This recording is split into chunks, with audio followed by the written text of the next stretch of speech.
Most welcome to the most wanted.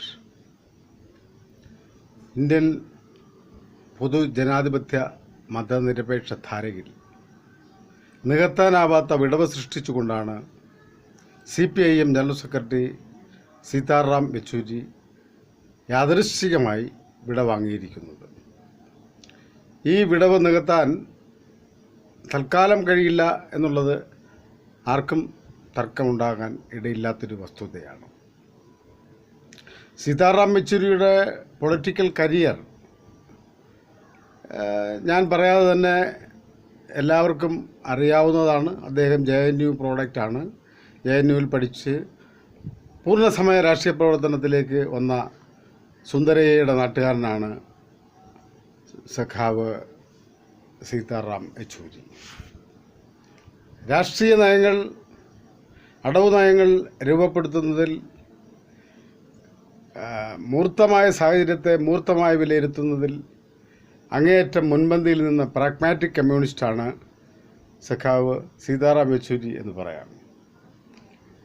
CPMനെ വല്ലാതെ ഉലച്ച ആരാണ് മുഖ്യശത്രു എന്നുള്ള ചോദ്യം പ്രകാശ് കാരാട്ടിൻ്റെ കാലത്തൊക്കെ ഉയർന്നു വന്നു.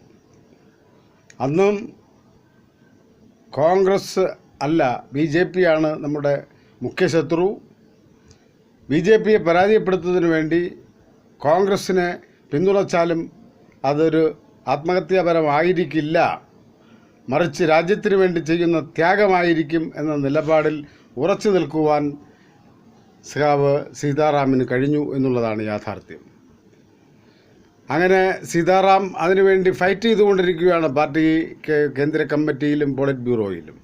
അന്ന് ഭൂരിപക്ഷം സഖാക്കളും ഈ നിലപാടിനോടൊപ്പമായിരുന്നില്ല. കോൺഗ്രസിനോടൊപ്പം ചേരുന്നത് ആത്മഹത്യാപരമാണെന്ന് വാദിച്ച പ്രകാശ് കാരാട്ടും S. രാമചന്ദ്രൻ പിള്ളയും അടക്കമുള്ള പാർട്ടിയുടെ മുതിർന്ന പോളിറ്റ് ബ്യൂറോ അംഗങ്ങൾ, കൂടാതെ കേന്ദ്ര കമ്മിറ്റിയിലെ അംഗങ്ങൾ ഉണ്ടായിരുന്നു. എന്നാൽ കാലം തെളിയിച്ചിട്ടത് സീതാറാം എടുത്ത നിലപാടാണ് ശരി എന്ന് കാലം തെളിയിച്ചു. കാലാനുസൃതമായി നിന്ന തെരഞ്ഞെടുപ്പുകളിലെല്ലാം കോൺഗ്രസിനോട് എതിർ സമീപനം സ്വീകരിച്ചുകൊണ്ടാണ് CPM മത്സരിച്ചിട്ടുള്ളത്.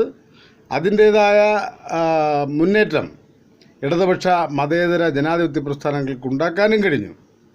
അവിടെല്ലാം BJP പുറകോട്ട് പോകുന്ന അവസ്ഥ നമ്മുടെ രാജ്യത്ത് സംജാതമായി. അങ്ങനെ യെച്ചൂരിയുടെ രാഷ്ട്രീയ ലൈൻ ശരിയാണ് എന്ന് തെളിയിച്ച്, ദേശീയ തലത്തിൽ ശരിയാണെന്ന് തെളിയിച്ച് പരക്കെ അംഗീകാരം നേടിയ ഒരു കമ്മ്യൂണിസ്റ്റാണ് സീതാറാം യെച്ചൂരി.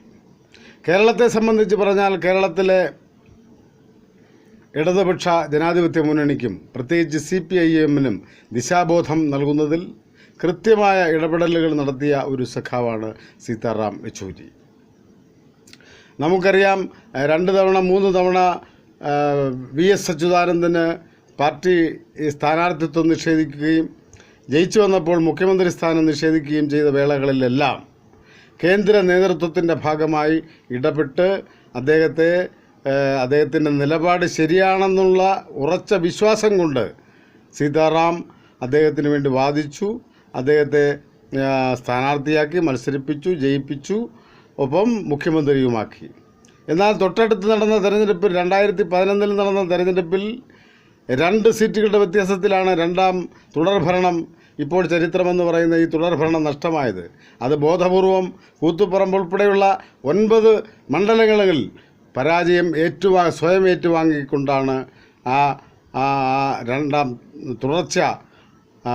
ഭരണ തുടർച്ച നഷ്ടമാക്കിയത്.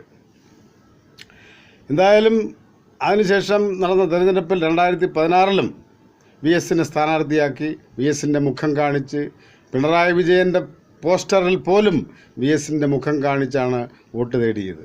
വോട്ട് നേടി അധികാരത്തിൽ വന്നു. ഭൂരിപക്ഷം വന്നപ്പോൾ അദ്ദേഹത്തെ ഫിഡൽ കാസ്ട്രോ എന്ന് പറഞ്ഞ്, കേരളത്തിൻ്റെ ഫിഡൽ കാസ്ട്രോ എന്ന് പറഞ്ഞ് ഈ യെച്ചൂരി തന്നെയാണ് നിർബന്ധിതനായി മാറ്റി നിർത്തിയത്. അതിനകത്ത് അദ്ദേഹത്തിന് അന്നും പിന്നീടും ആത്മനൊമ്പരമുണ്ടായിരുന്നു എന്നാണ് അടുത്ത കേന്ദ്രങ്ങളിൽ നിന്ന് മനസ്സിലാക്കാൻ കഴിഞ്ഞത്. MAB പോലുള്ള സഖാക്കളിൽ നിന്ന് മനസ്സിലാക്കാൻ കഴിഞ്ഞത് അതാണ്. അങ്ങനെ പറയേണ്ടി വന്നതിൽ അദ്ദേഹത്തിന് ആത്മനൊമ്പരമുണ്ട്. പക്ഷേ ഇവിടെ നിവൃത്തിയില്ല. ഭൂരിപക്ഷം പിണറായി വിജയൻ്റെ പക്ഷത്ത് ചിറകിനടിയിൽ ഇങ്ങനെ അണിചേർന്നിരിക്കുന്ന ഒരു പ്രത്യേക അടുക്കടുക്കായിരിക്കുന്ന കാലാവസ്ഥ. ആ അവസ്ഥയിൽ എത്ര കിണഞ്ഞ് പരിശ്രമിച്ചാലും നടക്കാത്ത ഒരു കാര്യമായി മുഖ്യമന്ത്രി സ്ഥാനത്തേക്ക് വീണ്ടും VSനെ കൊണ്ടുവരിക എന്നത്. അങ്ങനെ ചതിയൻ ചന്തു നടത്തിയ പ്രയോഗം പോലെയാണ് പിന്നിൽ നിന്ന് കുത്തിക്കൊണ്ട് പിണറായി വിജയൻ മുഖ്യമന്ത്രിയായി വാണരുളുകയാണ്.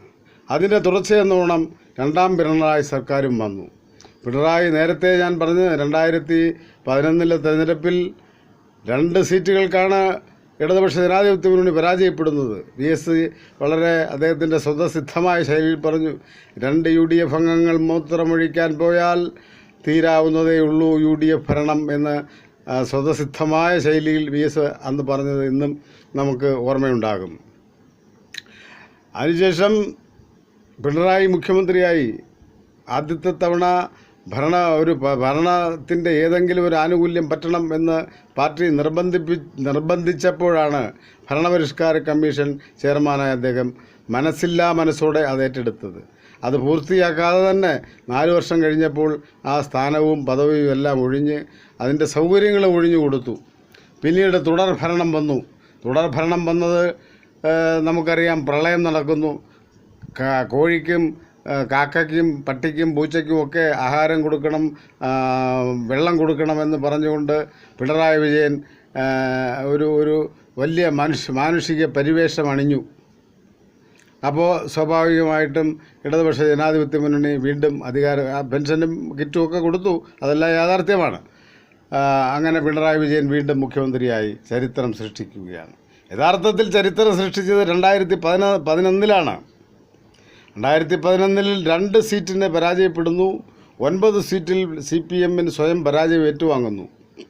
ആ അവസ്ഥ രണ്ടാം തുടർഭരണം അന്നുണ്ടാകേണ്ടിയിരുന്നതിനെ വീണ്ടും 2021 മാറ്റി. 21 മുതൽ ഇനി 26 വരെ ആകട്ടെ. എന്തായാലും രണ്ടാം ഭരണം അല്ലെങ്കിൽ തുടർഭരണം എന്ന് പറയുന്നത് കമ്മ്യൂണിസ്റ്റ് പാർട്ടിയെ സംബന്ധിച്ചിടത്തോളവും കേരളത്തെ സംബന്ധിച്ചിടത്തോളവും ചരിത്രമാണ്.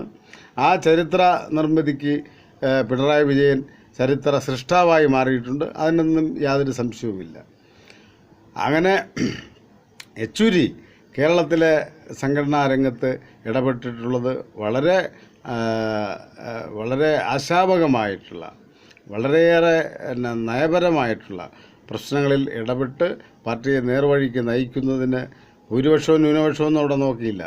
യെച്ചൂരിക്ക് കഴിഞ്ഞിട്ടുള്ള ഒരു നേതാവാണ്. അതിപ്പം കേരളത്തിലെ മാത്രം സംഘടനാ സ്ഥിതി നമ്മൾ പറയുന്നു.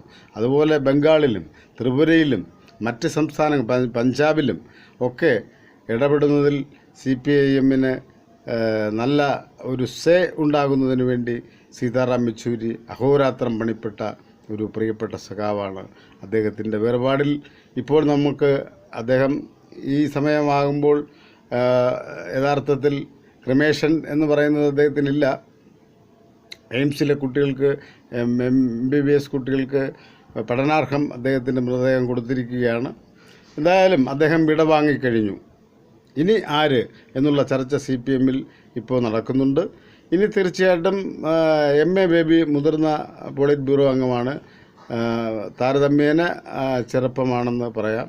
അദ്ദേഹത്തിനാണ് അടുത്ത ഊഴം എന്നുള്ളത് ഏകദേശം എല്ലാവർക്കും അറിയാവുന്ന കാര്യമാണ്. ഇതിനിടയ്ക്ക് വൃന്ദാക്കാരാട്ടിൻ്റെ പേരൊക്കെ തൽക്കാലത്തേക്ക് ആരോ പറയുന്നത് കേട്ടു. അതൊന്നുമല്ല, കമ്മ്യൂണിസ്റ്റ് പാർട്ടിയെ എന്നെ ആത്യന്തം നയിക്കുന്നതിന് ഒരു പൂർണ്ണസമയ സെക്രട്ടറി അത് വൃന്ദാക്കാരാട്ടായാലും ഉണ്ടാകും എന്നുള്ളതാണ്. പക്ഷേ ഒരു മെയിൽ കാൻഡിഡേറ്റായിട്ടുള്ള ഒരു പുരുഷനായിട്ടുള്ള ഒരാൾ തന്നെ പാർട്ടിയുടെ ഇത്രയും സങ്കീർണമായ രാഷ്ട്രീയ സംഘടനാ അവസ്ഥകൾ രാജ്യത്ത് നിലനിൽക്കുമ്പോൾ ഒരു മെയിൽ കാൻഡിഡേറ്റ് തന്നെ അതിന് വരേണ്ടതുണ്ട്. അതിന് സർവ്വതാ യോഗ്യൻ MA ബേബി തന്നെയാണ്. അദ്ദേഹം വരുമെന്ന് നമുക്ക് പ്രതീക്ഷിക്കാം. അത് പാർട്ടിയുടെ ആഭ്യന്തര പ്രശ്നമാണ്, സംഘടനാ പ്രശ്നമാണ്. എന്തായാലും കാത്തിരിക്കുക എന്നുള്ളതല്ലാതെ വേറെ നിവൃത്തിയില്ല. എന്തായാലും സീതാറാം ഇന്ത്യൻ രാഷ്ട്രീയത്തിൻ്റെ ഗതിവിഗതികൾ നിർണ്ണയിക്കുന്നതിൽ നിർണായകമായ പങ്കുവഹിച്ച ചാലകശക്തിയാണെന്ന് അനുസ്മരിച്ചുകൊണ്ട് ഈ വാക്കുകൾ നിർത്തുന്നു. നന്ദി, നമസ്കാരം. Most wanted.